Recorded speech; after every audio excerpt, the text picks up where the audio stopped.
요한복음 21장 14절부터 19절까지입니다. 신약성경 186쪽입니다. 이것은 예수께서 죽은 자 가운데서 살아나신 후에 세 번째로 제자들에게 나타나신 것이라. 그들이 조반 먹은 후에 예수께서 시몬 베드로에게 이르시되 요한의 아들 시몬아, 내가 이 사람들보다 나를 더 사랑하느냐 하시니, 이르되 주님, 그러하나이다. 내가 주님을 사랑하는 줄 주님께서 아시나이다. 이르시되 내 어린 양을 먹이라 하시고, 또 두 번째 이르시되 요한의 아들 시몬아, 내가 나를 사랑하느냐 하시니, 이르되 주님, 그러하나이다. 내가 주님을 사랑하는 줄 주님께서 아시나이다. 이르시되 내 양을 치라 하시고, 세 번째 이르시되 요한의 아들 시몬아, 내가 나를 사랑하느냐 하시니, 주께서 세 번째 내가 나를 사랑하나이다 하시므로 베드로가 근심하여 이르되 주님, 모든 것을 아시오매 내가 주님을 사랑하는 줄 주께서 아시나이다. 예수께서 이르시되 내 양을 먹이라. 내가 진실로 진실로 내게 이르노니, 내가 젊어서는 스스로 띠띠고 원하는 곳으로 다녔거니와 늙어서는 내 팔을 벌리리니 남이 내게 띠띠우고 원하지 아니하는 곳으로 데려가리라. 이 말씀을 하심은 베드로가 어떠한 죽음으로 하나님께 영광을 돌릴 것을 가리키심이러라. 이 말씀을 하시고 베드로에게 이르시되 나를 따르라 하시니, 이것은 하나님의 말씀입니다. 아멘. 낙심하거나 자신감을 잃은 사람을 다시 일으켜 세우기 쉽지 않습니다. 특별한 처방이 필요합니다. 오늘 본문도 그런 내용이죠. 본문은 부활하신 예수님이 제자들을 다시 찾는 장면입니다. 제자들이 예수님의 부활을 확인했어도 여전히 예전대로 돌아가기가 어려웠습니다. 다시 제자 되기에는 복잡한 사건들과 얽힌 감정이 있었습니다. 특히 제자 베드로는 처지가 궁색했습니다. 예수님이 부활하셔서 상황이 완전히 달라졌어도 베드로는 마냥 기뻐할 수만은 없었습니다. 베드로가 지은 죄 때문이죠. 베드로는 그저 예수님의 처분만 기다렸습니다. 부활하신 예수님이 어찌하실지 계획이 있을 겁니다. 십자가에 당신을 못 박은 세력들을 뒤집어 엎으실지도 모릅니다. 이전보다 더 강력한 권능으로 복수하실지도 모릅니다. 제자들은 예수님의 부활을 확인했어도 예수님의 어떤 지시 없이 어찌 해야 될지를 몰랐습니다. 예수님이 갈릴리에서 다시 제자들을 만나자 하셨어요. 14절에 예수님께서 죽은 자 가운데서 살아나신 후에 세 번째로 제자들에게 나타나신 것이다 그랬죠. 첫 번째는 문을 잠그고 제자들끼리 방에 모여 있을 때 부활하신 예수님이 나타나셨습니다. 두 번째는 의심 많던 도마가 그때 빠졌기 때문에 도마까지 모인 완전체가 됐을 때 한 번 더 나타나셨더랬죠. 그리고는 이제 장소를 갈릴리로 옮겼습니다. 엠마오의 제자라든가 여인들에게 나타난 것은 빼고 12명의 제자들 앞에 나타나신 게 세 번째다 이 말이에요. 갈릴리에서의 만남은 예수님의 지시입니다. 예수님이 체포되시기 직전에 겟세마네 동산에서 예언하셨더랬죠. 마태복음 26장 32절에 그러나 내가 살아난 후에 너희보다 먼저 갈릴리로 간다 하셨어요. 또 부활하신 예수님께서 주님을 무덤을 찾아왔던 여인들에게 이렇게 말씀하셨습니다. 무서워하지 말라. 가서 내 형제들에게 갈릴리로 가라 하라. 거기서 나를 보리라. 마태복음 28장 10절입니다. 갈릴리는 예수님과의 약속 장소였습니다. 예수님은 예루살렘에 숨어있던 제자들을 갈릴리로 불러내셨습니다. 갈릴리는 처음 제자들을 만났던 곳이죠. 예수님은 갈릴리를 회복의 장소로 택하셨습니다. 본문에 등장하는 제자는 7명입니다. 제자들은 갈릴리 호수에서 배를 타고 밤새 물고기를 잡고 있었습니다. 옛 직업으로 되돌아간 것은 아닙니다. 옛 추억에 베드로가 물고기 잡으러 가자 했어요. 가만히 있기가 뭐하니까 다른 제자들도 함께 따랐습니다. 하지만 밤새 물고기를 잡지 못했어요. 사실 마음은 다른 데 있었기 때문입니다. 언제 예수님이 나타나실지 긴장했어요. 분명히 예수님이 제자들보다 먼저 갈릴리에 와 계신다고 했습니다. 제자들은 예수님을 기다리며 잠을 잘 수 없었어요. 겟세마네 동산에서 예수님이 피땀을 흘리며 기도하실 때 그들이 그때는 잠들었었죠. 그때 허망하게 예수님을 잃고 도망을 쳤었습니다. 그때처럼 또 졸다가 예수님을 또 빌 수는 없었죠. 예수님을 깨워서 기다리며 그 방법으로 물고기 잡이를 택한 것 같습니다. 어느새 날이 샐 때쯤이었어요. 해변에서 누군가 소리쳤습니다. 얘들아, 너에게 고기가 있느냐? 새벽이어서 소리가 아주 잘 들렸지만 어슴푸레하기 때문에 누군지는 잘 알아보지 못했습니다. 고기가 없다고 대답하니 그물을 배 오른편에 던지라고 했습니다. 그런데 거짓말처럼 고기가 많아 그물을 들 수 없을 정도가 되었습니다. 그 순간 예수의 사랑하는 제자 요한이죠. 제자 요한이 소리쳤습니다. 주님이시다. 처음 예수님을 만났을 때도 그랬습니다. 그날도 밤새 고기를 잡았지만은 잡지를 못했어요. 그때 예수님이 깊은 데 그물을 던지라고 하셨습니다. 그날도 기적으로 엄청나게 고기를 많이 잡아들였죠. 베드로가 주님이시란 말을 듣고 겉옷을 두른 후에 바다로 뛰어내렸습니다. 물에 뛰어들려면 옷을 입고 있다가도 벗어야 합니다. 그런데 베드로는 오히려 겉옷을 챙겨 입었습니다. 이것은 예수님을 뵐 예의를 갖춘 것입니다. 한가롭게 노를 저어 갈 수가 없었습니다. 성격 급한 베드로는 헤엄을 쳐 무트로 올라갔습니다. 예수님은 어느새 숯불에 생선과 떡을 굽고 계셨습니다. 그리고 방금 잡은 생선도 조금 가져오라고 하셨습니다. 그렇게 조반상이 차려졌습니다. 제자들 누구도 예수님 앞에서 감히 말을 꺼내지 못했습니다. 지은 죄가 있기 때문에 쭈뼛하며 어색하게 식사했습니다. 예수님이 차리신 떡과 생선은 오병이의 기적을 생각나게 했습니다. 마지막 날 나눴던 성만찬도 떠올리게 했습니다. 예수님은 제자들과 얽힌 문제를 풀기 위해서 우선 밥부터 먹이셨어요.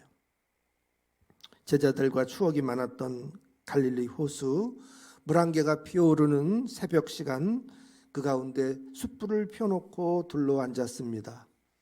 이런 거 보니까 불멍의 시초는 예수님이신 것 같아요. 예수님은 먼저 베드로에게 물으셨어요. 요한의 아들 시몬아. 긴장된 순간입니다. 베드로는 수제자였어요. 그런데 베드로의 배신이 가장 두드러졌습니다. 베드로는 하찮은 계집종에게 3번이나 예수님을 모른다고 부인했습니다. 처음에는 부인했고, 2번째는 맹세했고, 3번째는 저주까지 했습니다. 부활하신 주님을 다시 만난 이상 이 문제를 반드시 풀어야만 했습니다. 드디어 그때가 온 거죠. 어떤 호된 꾸중과 또 벌이 있어도 달게 받아야 합니다. 예수님이 베드로라고 부르지도 않으셨습니다. 베드로는 예수님이 반석이란 뜻으로 지어주신 이름이잖아요.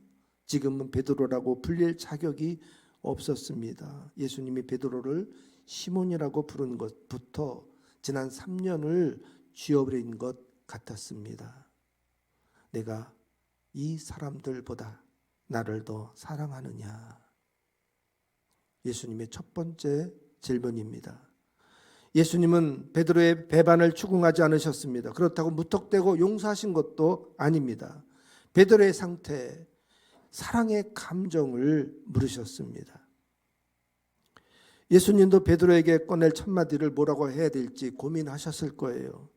예수님이 가다듬고 또 가다듬어 질문하신 것입니다. 그런데 그냥 나를 사랑하느냐 이렇게 물으지 않으시고 사랑의 무게를 비교하셨어요. 왜 그러셨을까요? 베드로가 예수님보다 다른 제자들을 더 사랑했기 때문에 예수님을 배반한 것이 아닙니다. 베드로의 배반은 예수님을 사랑하지 않아서가 아니었습니다. 단지 제 목숨이 더 소중했기 때문입니다. 생각으로는 예수님을 위해서 몇 번이고 죽으려고 했습니다. 하지만 본능은 두려움에 휩싸여 바보같이 굴었어요. 정말 멍청했습니다. 예수님은 베드로의 사랑이 모자란 것을 추궁한 것이 아닙니다. 베드로가 잊고 있던 그 사랑을 일깨우신 것입니다. 베드로의 배반으로 상처 입은 사람은 예수님이죠. 그런데 배반한 베드로도 상처가 깊었습니다. 베드로는 주님을 3번이나 부인하고 통곡했습니다. 그리고 곧바로 예수님을 십자가에서 잃었습니다. 베드로는 자기가 이 모든 것을 망가뜨렸다고 자책했을 것입니다. 사실 베드로는 예수님이 체포당하실 때 자기가 할 일을 했습니다. 칼을 꺼내 칼과 뭉치를 든 체포자와 맞섰습니다. 칼을 휘둘러 말고의 귀까지 잘랐습니다. 본격으로 칼부림을 할 참이었어요. 그때 예수님이 말씀이, 그 행동이 베드로를 얼어붙게 만들었어요. 베드로에게 칼을 칼집에 꽂으라. 칼을 가지는 자는 다 칼로 망한다. 이 말씀으로 베드로의 각오가 무너졌어요. 그때부터 모든 게 엉키고 틀어진 것입니다. 사실 베드로는 그 이전부터 예수님에게 받은 깊은 상처가 있었어요.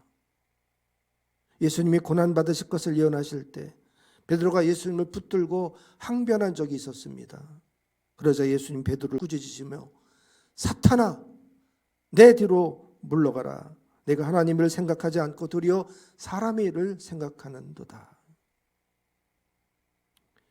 지나간 일이지만 베드로는 몹시도 서운했을 것입니다.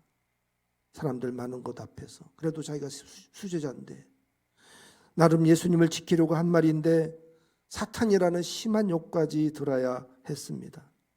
비록 예수님을 3번이나 부인하긴 했지만 그는 매우 복잡한 감정을 갖고 있었을 것입니다.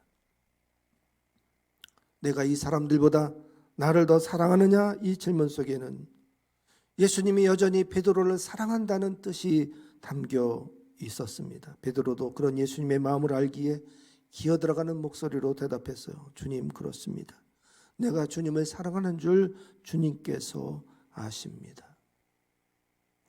예수님은 베드로에게 2번, 3번 똑같이 질문하셨습니다.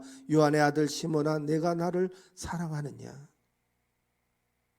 3번 같은 질문은 베드로가 3번 부인한 것을 상쇄시키는 의미가 있다고 합니다.